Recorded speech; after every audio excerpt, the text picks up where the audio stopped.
Es un honor para mí ser la persona que Ricardo ha escogido para presentar este libro.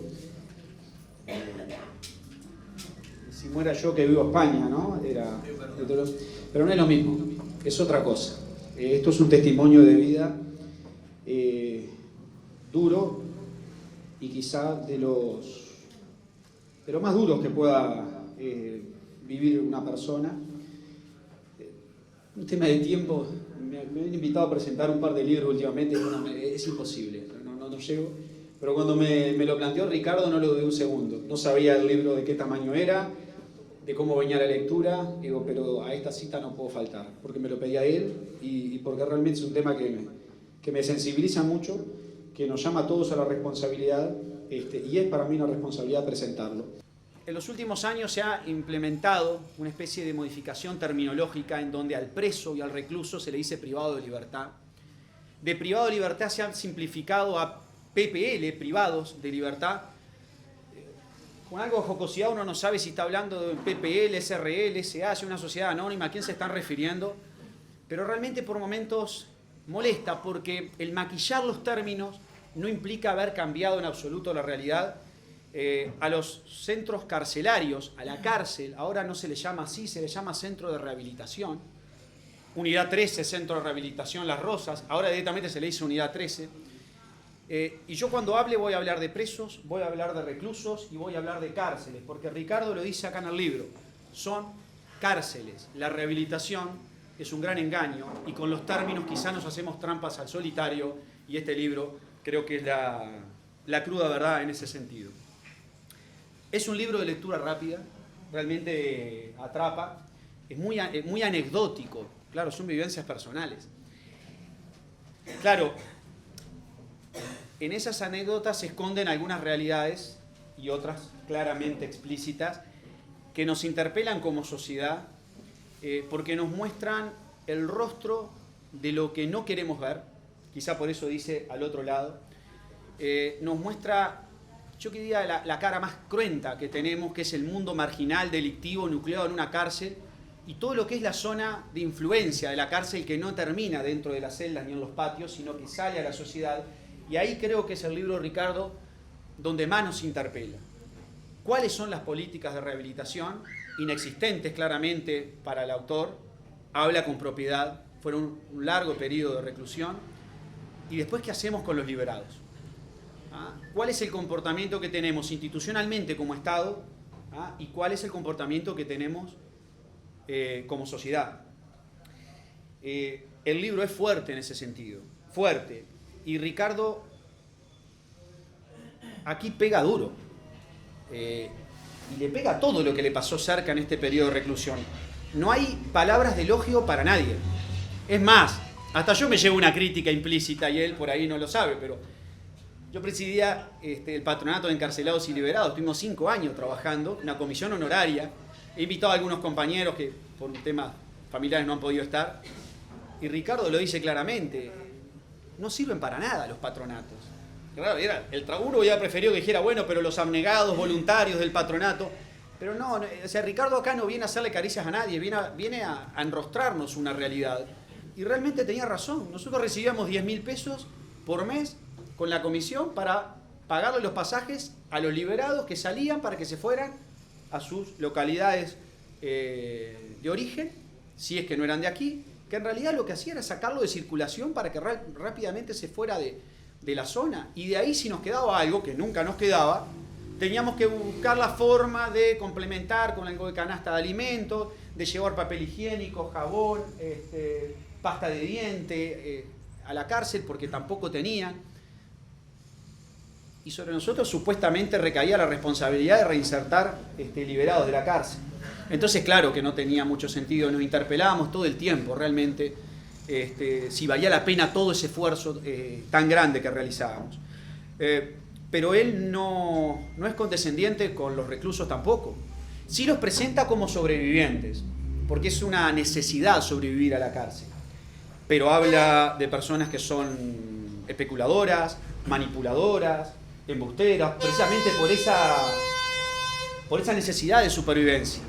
Es durísimo con la guardia penitenciaria. Yo recién hablaba con él en la famosa figura del llavero. Palabras más, palabras menos, lo llega a comparar con los propios reclusos con uniforme. Y lo dice abiertamente. Es durísimo con los abogados de oficio, con la propia figura del abogado de oficio. Es durísimo con las propias autoridades de la cárcel, a las cuales, no a todas, porque en eso no hace generalidades, pero sí llega en algunos casos hablar de comportamientos delictivos de algunos de ellos. No los menciona, cada uno sabrá a quién se está refiriendo. Es duro con las autoridades policiales fuera de la cárcel. Me sorprendió mucho lo duro que es con jueces y con fiscales, en donde deja abierto visos de corrupción abiertos. Digo que este libro, bien leído y tomado en serio, creo que puede traer cola. ¿Ah? Y creo que al autor no le importa. Porque la cárcel está preparada para recibir homicidas, ladrones, rapiñeros, violadores, narcotraficantes, gente por ahí de gatillo fácil, pero no está preparada para recibir gente de pluma fácil. Y menos gente con el nivel terciario con el que tuvieron a Ricardo. ¿Y por qué digo esto? Porque el autor pasó por momentos muy complicados ahí adentro, por la propia realidad y por las cosas también que vivió y que le hicieron. Y sale a contar su verdad. Yo les cuento una anécdota, que Ricardo seguramente la sabrá, Luis Eduardo también.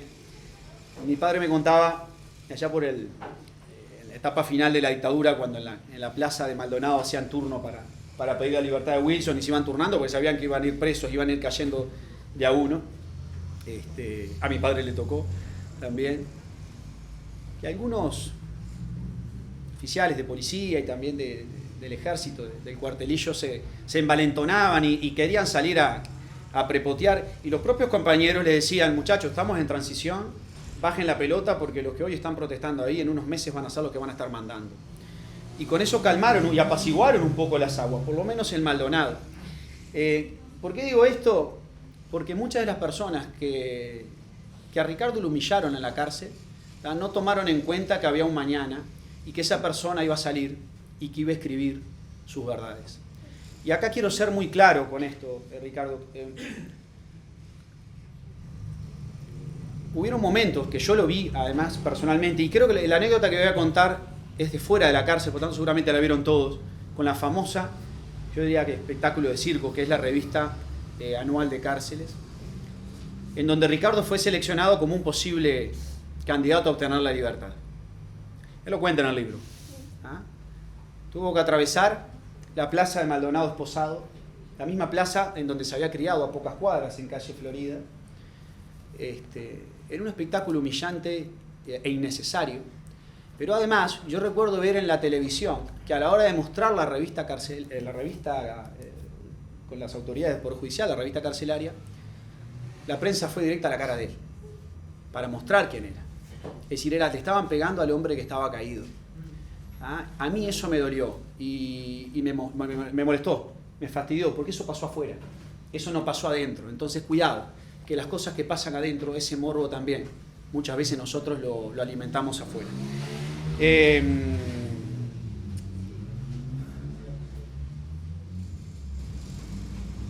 La educación. La educación es un componente importante de la reclusión de Ricardo, porque fue por su formación y por su vocación de servicio, quizá por sus propias cualidades y características, que Ricardo encontró una beta para ayudar y para nutrirse un poco. Ejerció la docencia. Cuando nosotros empezamos con mi querida colega, hoy extinta, Nilsa Caramesa, a trabajar en la cárcel de Las Rosas en el año 2005 dando clases, con un director, el comisario Acosta, muy bien, realmente tuvo un muy buen concepto de él, hicimos un relevamiento en la cárcel de cuántas personas tenían estudios secundarios, preguntando celda a celda, y nos dio que más del 60% no habían terminado la escuela. ¿Esto tiene algo que ver? ¿Por eso van a ser delincuentes? Claro que no. Hay gente que no ha terminado la escuela y es brillante, y tiene unos códigos y unos valores y camina derecho por la vida y ayuda a sacar a la sociedad adelante.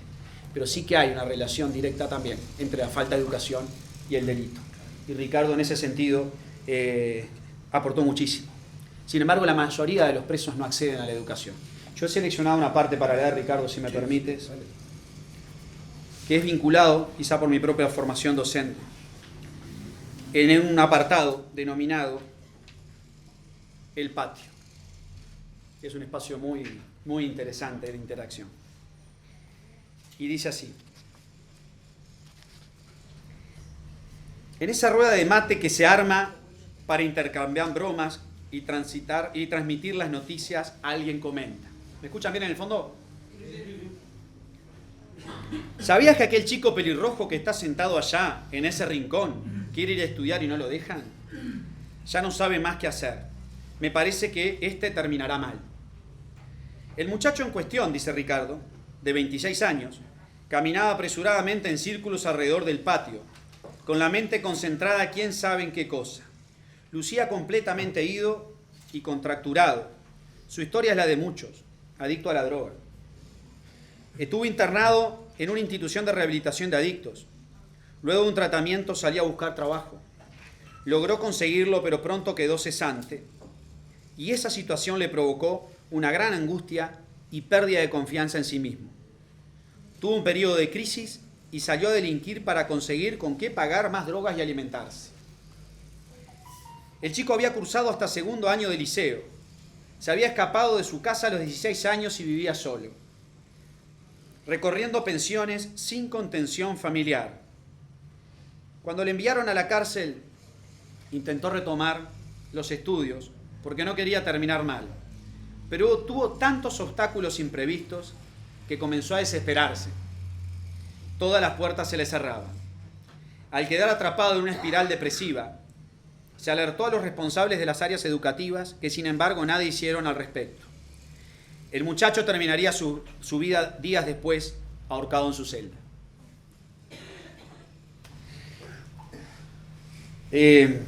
Yo creo que esto muestra también esa cara de la cárcel que no queremos ver y que Ricardo insiste tanto. Yo para terminar quiero contar lo que yo vi de Ricardo en el periodo de reclusión, porque lo vi en la primera etapa en Las Rosas, lo vi en el breve lapso que estuvo oxigenado en la chacra de Pan de Azúcar y su triste retorno nuevamente a la cárcel de Las Rosas. Hay una estética carcelaria que se va generando por la dinámica de los días, en donde uno se encuentra con los reclusos y parece que todos tienen la misma apariencia. Ricardo no era ese tipo de persona, no fue adquiriendo esa estética.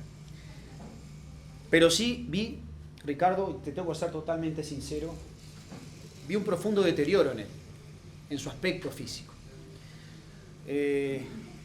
Alguna vez inclusive yo iba los sábados con el patronato y cuando volvía y había visto a Ricardo, llamaba a mi padre y le comentaba: hoy vi a Ricardo, hablé con él. Algunas veces te vi, Ricardo, y tú no me viste, porque yo pasaba para otros sectores y tú estabas en el patio o en el tuyo. Ricardo se fue deteriorando progresivamente y esa situación me preocupaba y yo le comentaba a mi padre: la verdad que sentí lástima de Ricardo. Las veces que pude hablar con él inclusive, que estaba descuidado, alguna vez que lo encontré barbudo, no era el Ricardo que nosotros habíamos conocido en libertad. ¿Por qué me tomo la libertad de decir esto? Porque me preocupaba qué iba a pasar con él. ¿Ustedes quieren saber cómo fueron una noche de Ricardo? Yo les voy a leer quizá la primera noche, que dice así: la noche se ha hecho eterna, y a pesar de ser de madrugada aún persisten algunos ruidos de golpes de paredes, rejas o puertas. No consigo conciliar el sueño. Algo más aislados también se escuchan gritos, algún que otro insulto o amenaza y el infaltable pedido de un preso que quiere ser llevado a la enfermería. El calor es opresivo. sofocante, y no corre casi aire. Me resulta imposible permanecer acostado y decido sentarme al borde del colchón, cuidando que mi cabeza no se golpee con la cucheta superior. Por mi edad y seguramente por lástima, me destinaron a dormir abajo. En medio de la oscuridad, tanteo con mis pies en el piso buscando las zapatillas. No me gusta andar descalzo sobre el áspero y pegajoso hormigón gris. En el invierno es como pisar hielo. En el verano el piso conserva, por suerte, algo de frescor. Vistiendo únicamente un gastado y descolorido slip, caminé 2 pasos para sentarme en cuclillas junto a la estrecha abertura de la pared que da hacia el pasillo. En la jerga carcelaria se le llama el sapo. El sapo. Una pequeña brisa corre por mi rostro. ¡Qué placer! Es el único lugar donde se puede llegar a respirar aire fresco y escapar del ahogo de la celda. Del otro lado se pueden ver las rejas que separan el pasillo del patio exterior. No estoy soñando. Sin dudas, estoy en la cárcel. Multipliquen esto por 365 noches y después por 6, que fueron los años que Ricardo estuvo en reclusión. ¿Qué nos preocupaba? ¿Cómo saldría Ricardo de todo esto? Si saldría vulnerable, si saldría como el avestruz a meter la cabeza en el hueco y que la vida pasara por la puerta sin abrirla, por la vergüenza de lo que había vivido. ¿Ah? O si por el contrario, estaría templado en esa resistencia, levantaría la camisa, levantaría la vista y caminaría erguido por la vida. Apenas salió Ricardo de la cárcel, yo empecé a ver este comportamiento. Y eso no tiene otro nombre que no sea resiliencia. No sabemos cómo vamos a reaccionar hasta que estamos en una situación límite. ¿Ah? Y hoy tenemos a Ricardo acá, de pie, contando sus verdades, lo cual a mí me llena de orgullo de verte así. Él fue mi candidato en el año 94. Y quiero decirle que después de todo lo que he vivido, y aún más, Ricardo, te sigo admirando. Muchísimas gracias por eso.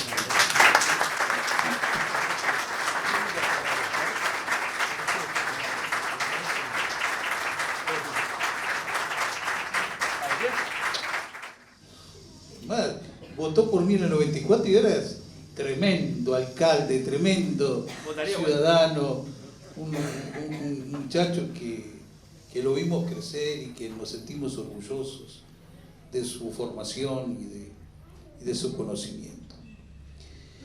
Antes de seguir, de decir ninguna palabra, quiero agradecer a todos ustedes por haber venido, por acompañarnos. Pero además quiero agradecer a muchísima gente. Mucha gente que ha hecho posible que a lo largo de este tiempo hayamos podido trabajar en este libro. Y la verdad que era un proyecto que no sabíamos cómo iba a terminar. Gracias a esa persistencia que tenemos, ¿verdad? En aquellos momentos cuando, como dice la canción, esa canción de Resistiré, no es de casualidad que la hicimos. Esa canción yo la cantaba día por medio y le decía a Andrés, y cantaba Color Esperanza de Diego Torres, porque la vida no es solamente gris y negro, que es esperanza, la vida es alegría, la vida es una belleza y hay que disfrutarla y hay que vivirla. Y entonces, por más que uno a veces quede absorbido en una tormenta, todas las tormentas pasan, absolutamente todo. El tema es cómo nosotros, después que pasa la tormenta, cómo nos paramos frente a la vida. Algunos, lamentablemente, bueno, se lo llevan, pero hay otros que decimos, bueno, es una nueva oportunidad, después de la tormenta, después de la calma que termina la tormenta, hay que aprovechar la vida, porque la vida es hermosa. Hace unas horas atrás, mi hijo Emiliano, que estaba acá, me llamaba por teléfono de Montevideo y dice, papá, ¿sabes una cosa? Estoy muerto, estoy destrozado. Un chico con toda la energía, compañero que me ayudó a sacar adelante todo el viaje de fin de curso de arquitectura, 30 años y acaba de morir. 30 años, se lo llevó una enfermedad terrible. Y yo digo, ves Emiliano, la vida es una sola, hay que disfrutarla.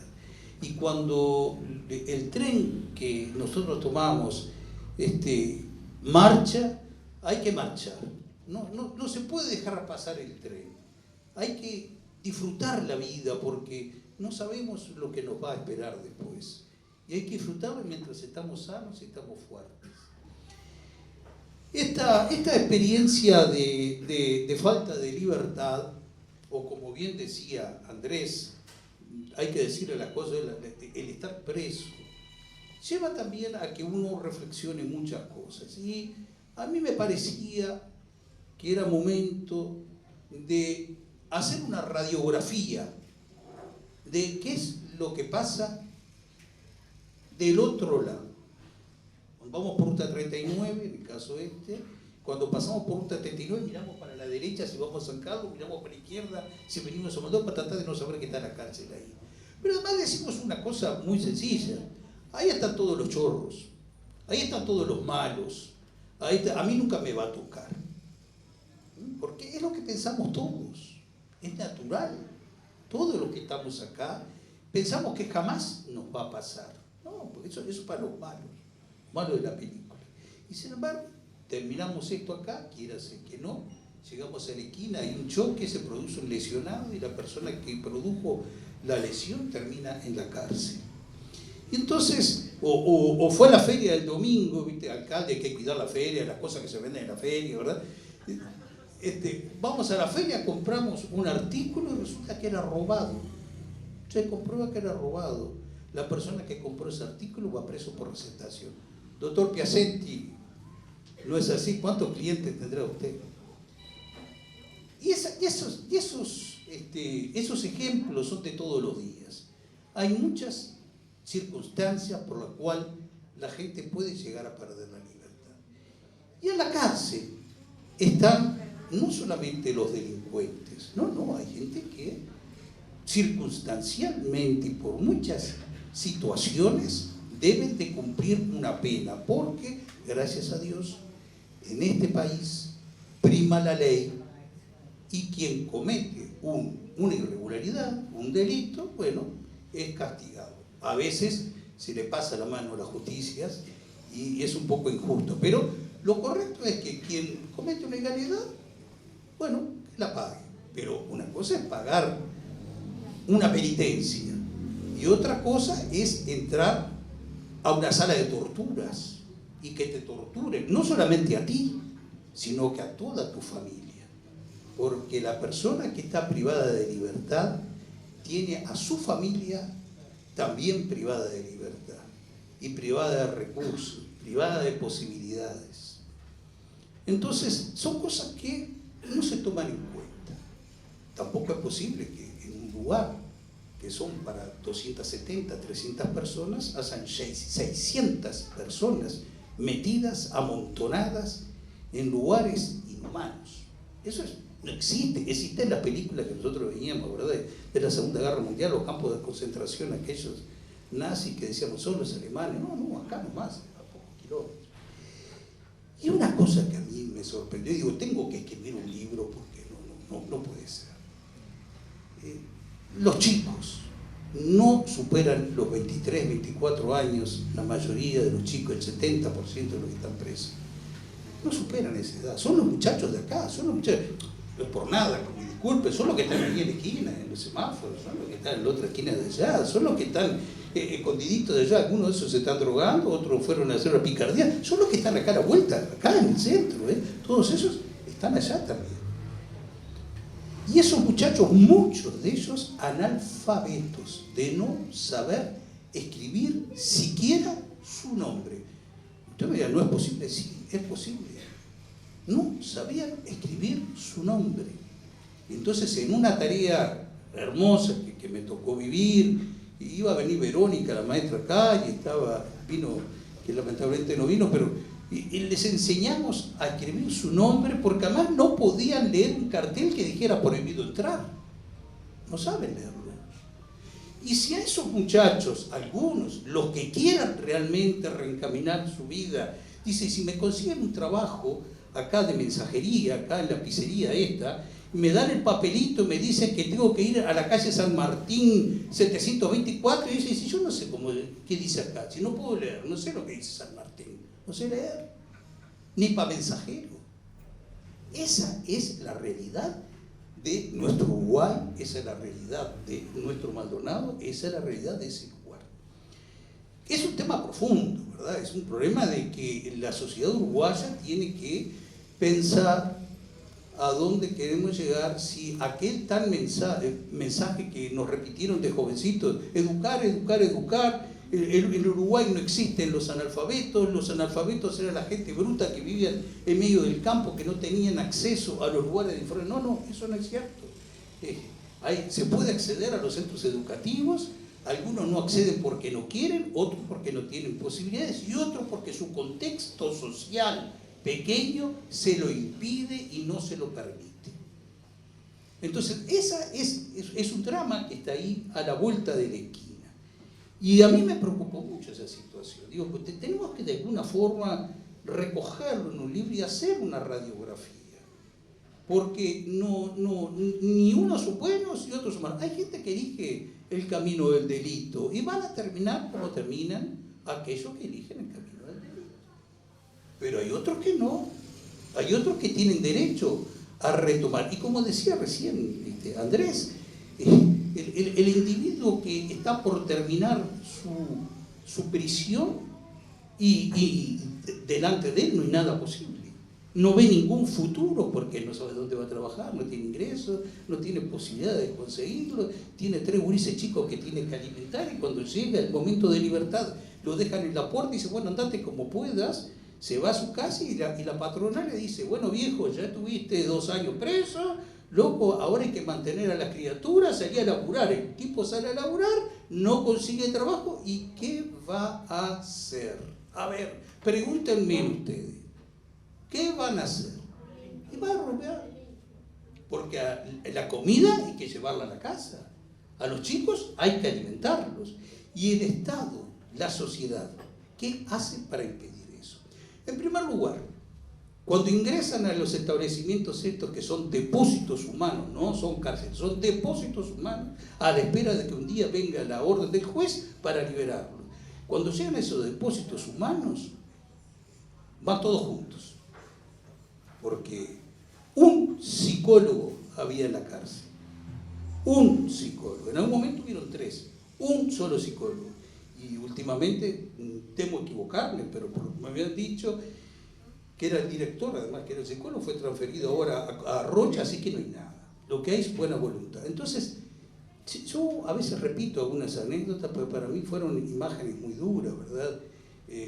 Recuerdo ese chico que tuvo un accidente de un vehículo ahí en Santa Teresa, 18 años recién cumplidos, y se asustó, chocó y se asustó, se fue a la casa. Cuando llegó a la casa, los papás dijeron, ¿qué hiciste? No, tú tenés que, entonces lo agarran el chico, lo llevan al lugar de los hechos, pero con tan mala fortuna que ya la policía había actuado, ya habían comunicado todo, entonces el chico se comió omisión de asistencia, 18 años recién cumplidos.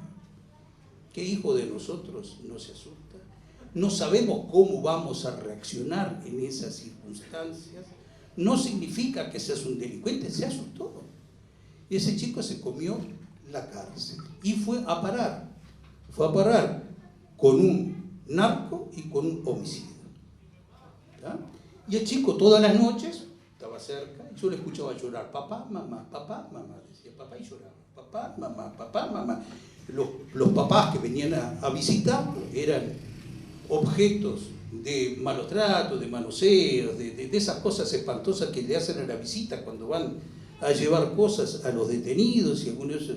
Y a veces, no quiero ni, ustedes en el libro lo leen, más vale creo, porque se supone que se compraron escáneres para poder revisar a la gente y no tener que manosearlo, ni desnudarlo, ni eso se supone, pero claro, no podían funcionar los escáneres, no podían funcionar. ¿Por qué? Porque si funcionan los escáneres, entonces hay gente que aprovecha esa circunstancia para ingresar cosas a la cárcel que se le acababa el curro.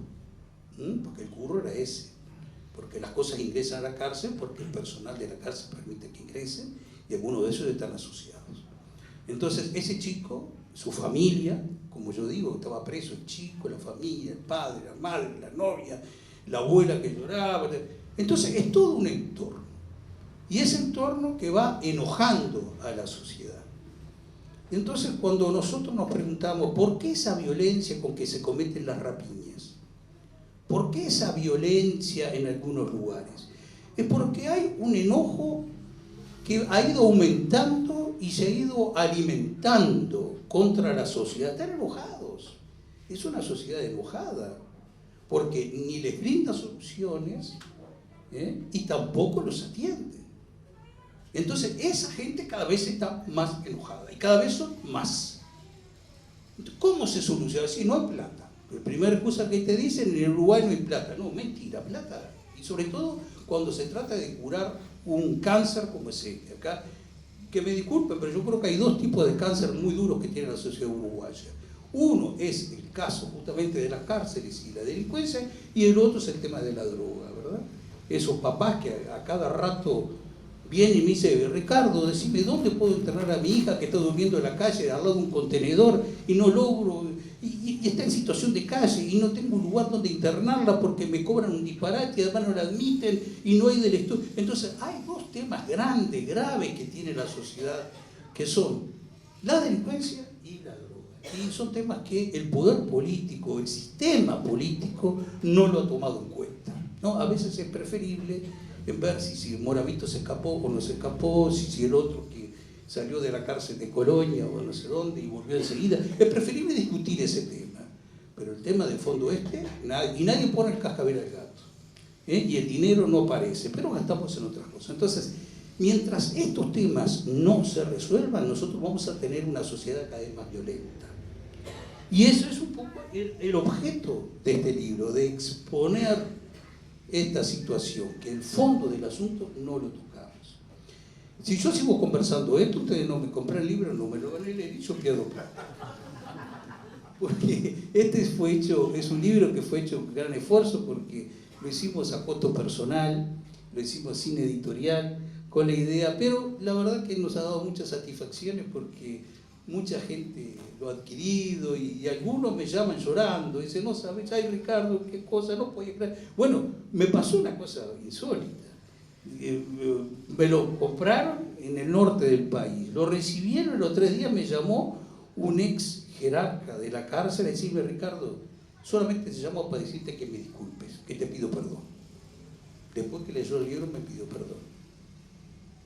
Porque después se dio cuenta en ese momento cuál era la situación, porque uno a veces en la dinámica diaria, en todo eso le parece que todo es así, no, porque mañana te puede pasar a vos. Entonces, en ese sentido hay que tener mucho cuidado. No hay nada más importante que la libertad, no hay nada. La libertad es lo más sagrado que tiene el ser humano. Perder la libertad es una cosa espantosa. Perder la libertad por razones políticas es grave, pero perder la libertad en un sistema democrático por trabas burocráticas y vivir torturado, eso es más grave todavía. Porque nosotros tendríamos que ser conscientes que la gente cuando pierde la libertad se paga una penitencia y no es necesario encima torturarlos para que vivan esta situación. Yo no quiero seguir diciendo demasiadas cosas porque muchos de ustedes ya lo leyeron el libro.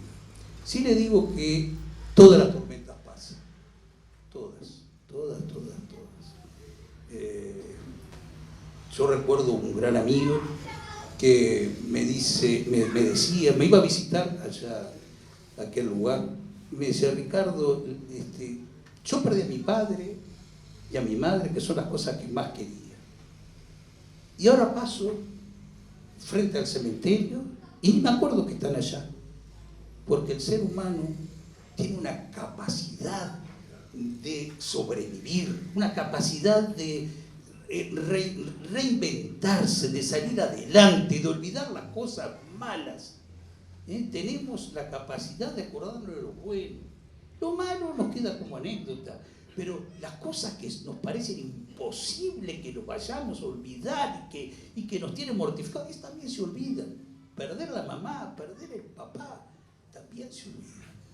Entonces las tormentas todas pasan, pero debemos estar preparados y cuidar la libertad y ayudar a cuidar la libertad. Y a toda esta gente que tiene posibilidad de ser recuperada, hay que buscar la forma. Y yo apelo a algunos que forman parte del gobierno acá, que buscar alguna manera de dar oportunidades laborales, porque cuando se dice, me tiro 2 minutos más todavía, cuando dice a los presos los metemos en las cárceles y los tenemos que mantener, le pagamos la luz, le damos la comida, no quieren trabajar, porque eso es lo que decimos, ¿verdad? Esto es lo que dice todo el mundo, ¿no? Y no es así. No es así, porque una gran mayoría de los que están privados de libertad quieren trabajar. No tienen cómo ni dónde. Y hay que buscarle. Entonces, de repente, la Intendencia de Maldonado larga un programa de ayuda a los privados de libertad. Entonces, ofrece 14 plazas para trabajar cortando los olivos en el pueblo de 14 plazas. 600 presos. 14 plazas. Es como un vasito de agua, tirarlo en el océano Atlántico y no arreglamos nada. Y por 3 meses. Es decir, hay que buscar el mecanismo. Yo apelo a aquellos que forman parte del sistema político, pensar qué se puede hacer. No mañana, porque estas son cosas que hay que pensarlas la sociedad uruguaya, de buscar la forma de posibilitar que la gente pueda asumir un rol, que pueda trabajar y que pueda ganar dignamente. Algunos van a seguir eligiendo el camino de la delincuencia porque eligieron ese camino, ¿verdad? Es el camino que eligieron. Y bueno, terminarán. Pero la gente que quiere salir adelante, hay que buscar la forma. Espero que les guste el libro, los que recién lo hayan comprado, los que vayan a comprarlo, los que puedan recomendarlo. Yo les agradecería mucho poder transmitir este mensaje. Y ojalá se escriban muchos libros más, porque es la primera vez que se escribe un libro hecho por un ex recluso que no tiene nada que ver con la dictadura, los tupamaros, la izquierda, la derecha, no, nada que ver, sobre una situación de un civil, de una persona común y corriente que vivió esta situación y que la transmite. Porque los libros que hay sobre las cárceles son, en su 99%, son motivados por temas políticos, que son otro tema importantísimo también, pero que no tiene nada que ver con la vivencia esta de todos los días. Gracias por haber venido, un gusto haberlo recibido, y bueno, ojalá que les guste. Los dejo con Rodrigo, que nos va a dar una cancioncita más para poder disfrutar.